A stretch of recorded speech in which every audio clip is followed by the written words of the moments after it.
Hey everybody, I'm Sean Ridgway, aka the Useless Talent Guy. Thanks so much for checking out this video. And today, I'm going to teach you how to spin silverware on top of each other. So you're out having dinner with your friends and you want to do something unusual. So you reach out, you borrow any pieces of cutlery, spoons, forks, or knives, and then proceed to do something a little strange with them. One is balanced right on top of the other. Let's take it a step further. And just like that, you can spin them together and everything can be examined. Alright, so now you have seen the trick. This is called spinnerware. It's one that I've been doing for a very, very long time. I used to do this when I worked restaurants and it's just a lot of fun. This also comes from the day's project. It was day 6 spinnerware. There you go. So without further ado, let's get into how you can do this very cheaply and easily. Alright, so for this routine, you are going to need any 2 pieces of cutlery, but they have to be metal, contain your shock. They do have to be metal, and ideally the lowermost one shouldn't be too heavy. And if you do have one heavier and one lighter, obviously take that heavier one and have it be the topmost item. So on top of whatever silverware you're going to use, you're also going to need your gimmick, which is this. So this is your gimmick. This is not just a thumb tip. You're going to find it much more difficult to do with a traditional thumb tip. So what you are going to want to do is get a hard plastic thumb tip, not those squishy, not the little squishy ones, the rubberized ones, but you want a hard plastic thumb tip. For any muggles out there, these are available on eBay, magic stores, whatever. You can get them for $1 or $2. They are called thumb tips. You've probably seen them before. They're used to vanish scarves and all sorts of other stuff. But we're going to be using them in a very different way. You are going to cut just with scissors, a blade, a saw, whatever you got handy. You're going to cut it. This can give you kind of an idea. So that is just maybe an inch, half an inch above the base of the nail bed. And besides this, you're going to need one other thing, and that thing is, this is a small button magnet. This is a neodymium rare earth magnet. You can pick these up on Amazon. I think I got 100 of these for like $7. This should give you at least a roundabout guesstimate as to size. I don't know the exact dimensions, but once you have this, you're going to drop this into your cut down thumb tip. This lives on your finger and you are ready to go. So this can hang out in your pocket, underneath the table, whatever you want to do. Whenever you're ready, you're going to slip this on. It's important to know that the magnet is on the pad of the thumb.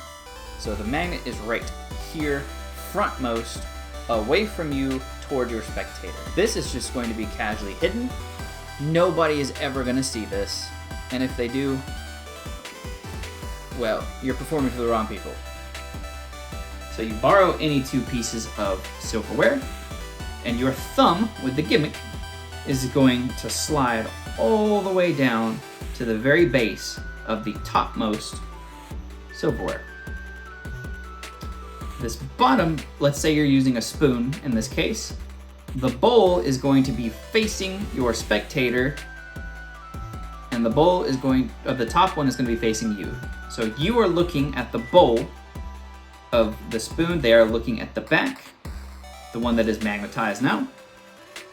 The other one is going to be rotated mouth downward, with the bowl facing them, the back of the spoon facing you. This is just going to involve a little bit of practice. There is no way for me to explain exactly what this is. This is a feel thing, but again, practice it for 5-10 minutes and you will get it. It's not nearly as hard as you may think it would be. So these 2 go on top of each other. I can't really do this slow-mo or exposed, but just like this, these 2 fingers, my middle finger and my index finger, serve as kind of a shield. And then once you feel that indirect magnetism take hold, you can let go. And they will stay together. Now at this point you can't be slinging this thing around because it will go flying. However, with a little bit of practice, and this is another reason why you want the bowl facing them, is because of that beveled edge will allow your finger to come in and just barely tap it. So think of it like a trigger. You're just pulling it just like this, and it's just gentle. Because if you go too far, this thing is going to fly off either behind you or off to the side. But just with a tap, you can get that to spin. And that looks very, very good. When you get a little more proficient and comfortable, you can have only your index finger here, and you don't even need your middle finger. But I prefer to have the middle finger just for a little more comfort and cover. So once you have done your spin, so we'll reset that.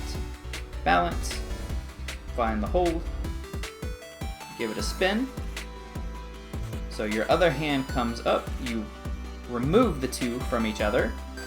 My thumb is going to slide up the stem of the spoon, just so that when you flash like this, it doesn't look like you're holding something down here or doing anything sneaky. So at speed, have your gimmick on your thumb. You borrow any two. This gets loaded at the base. These balance. Give it a little spin. Separate. Thumb slides up the stem as you casually display the two. And you set these down. Now, as this one hits the table, you are just going to pull back with your thumb, and that is going to dislodge the gimmick from the utensil. So from here, you've shown, done. Now at this point, you can go south with this if you're sitting at a table. You can ditch it off the table, you can put this back in your pocket, or 9 times out of 10, I will just hold out, which is just keeping it exactly where it is and just hang out. Nobody's going to be thinking about it because everybody's going to be wanting to examine these or figure out where on your hands that you're hiding a magnet. Unbeknownst to them, it looks like part of your hand, so they're not going to find it. Okay, so that was spinnerware. I hope you enjoyed it. Play with it, practice it, find what you need, and have some fun with it. It really is a worker, and it's just kind of fun to do in a casual situation. But that's all for today, and I'll see you guys in the next video.